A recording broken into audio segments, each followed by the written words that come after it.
আজ বাপি মা দুজনে মিলেই বিরিয়ানি বানাচ্ছেন। এদিকে বাপি চিকেনটা তৈরি করছেন, আর একটু বাকি সামান্য। আর এদিকে মা ওই বিরিয়ানির যে লেয়ারিং সেটার জন্য প্রস্তুত করে রাখছে রাইসটাকে। হাঁড়ির মধ্যে প্রথমে একটু ঘি ছড়িয়ে নিয়ে, ঘিটা ছড়িয়ে নিয়ে অর্থাৎ পুরো মাখিয়ে নিয়ে হাঁড়ির গায়ে মাখিয়ে নিয়ে দেন রাইসটা সুন্দরভাবে ছড়িয়ে দেওয়া হলো।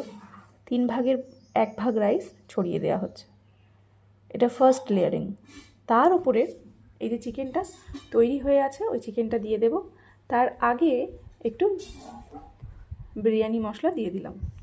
এই যে চিকেনটা এবারে বেশ খানিকটা তুলে লেয়ার করে নেওয়া হচ্ছে।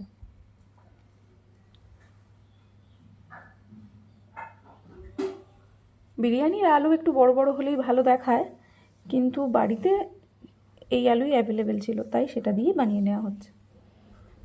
তারপর পেঁয়াজের বেরেস্তা বানিয়ে রাখা ছিল, সেই বেরেস্তা ছড়িয়ে দেওয়া হলো, কিছুটা রেখে দেওয়া হলো। 2 কেজি চালের রাইস, বেশ অনেকটাই তো বুঝতে পারছেন। তাই চাল এমন মনে হচ্ছে, কিন্তু একটু হাওয়া লাগলে না এই চাল আবার সুন্দর ঝুরো ঝুরো হয়ে যাবে, চিন্তা নেই, এমনটা থাকবে না তখন। সেকেন্ড লেয়ারিং তৈরি হচ্ছে, আবারও রাইস দিয়ে দেওয়া হলো, তার উপরে চিকেনটা দিয়ে দেওয়া হলো।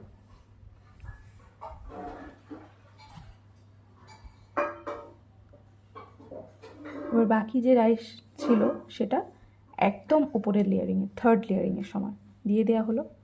একটু সুন্দরভাবে ছড়িয়ে দিয়ে আবারও একটু পেঁয়াজের বেরেস্তা দিয়ে দেওয়া হলো,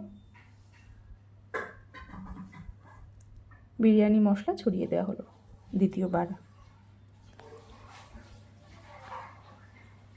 তারপরে একটু মা গোলাপ জল দিয়ে দিচ্ছেন, একটু মিঠা আতর দিয়ে দেওয়া হচ্ছে, বেশ খানিকটা ঘি ছড়িয়ে দেওয়া হলো। আসলে এই গরমে বিরিয়ানি না খাওয়াই উচিত, কিন্তু এই যে বাড়ির বাচ্চারা বায়না করে, তখন বড়দের কোনো যুক্তিতর্ক খাটে না, সেই কারণে। এবার এটা না ভালোভাবে ঢাকা দিয়ে দমে বসিয়ে দেওয়া হবে। পুরানো একটি চাটু আমার মায়ের, সেই চাটুর উপরে হালকা আছে দম দিয়ে নেওয়া হলো। এদিকে দমে থাকা অবস্থায় আর ওদিকে শশা কুচি, লবণ, লঙ্কার গুঁড়ো একটু সামান্য, আর টক দই, এই সমস্ত দিয়ে রায়তা বানিয়ে নেওয়া হলো হজমের জন্য।